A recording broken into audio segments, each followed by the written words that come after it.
W.F. House presents an unabridged recording of Robert Ludlum's The Bourne Sacrifice by Brian Freeman. Narrated by Scott Brick.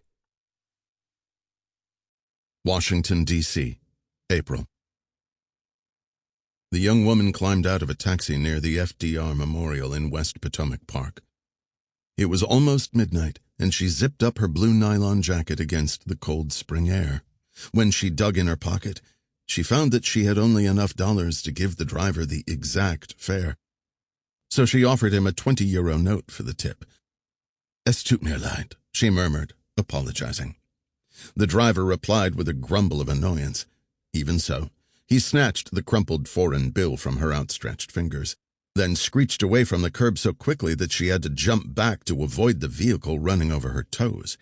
The cab's tires splashed through a pool of muddy water, which sprayed the cuffs of her red jeans and the suede tops of her Morgan trainers. She waited where she was and didn't move until the taxi had disappeared. Those were her instructions, which she'd followed precisely since landing at Reagan National 2 hours earlier. Take a cab, not an Uber.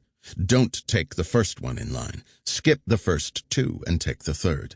Give your destination as the National Archives, and when you get there, cross the mall on foot. Leave your phone on, but hide it near the fountain where it's not likely to be found. Then take a second cab to the FDR Memorial. Only a paranoid mind would insist on those precautions, but the man she was meeting believed in conspiracies. His whole life had been about creating fiction that was more real than the so-called truth. That was why she'd chosen him for her story. She needed someone who was willing to reject the lies that everyone else believed. Meine Lügen, she thought. My own lies. The lies that kill. When the taxi was gone, the woman, she was 28 years old, shoved her hands in the pockets of her jacket and marched quickly into the park. She was tall, with a thin, gangly frame and messy black hair parted in the middle.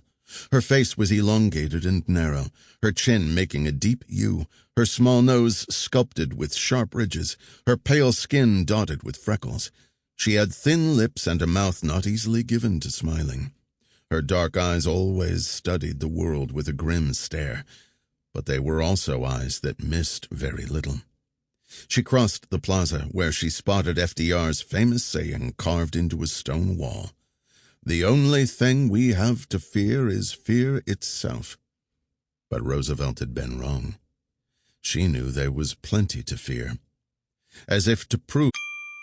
Sample complete. Ready to continue?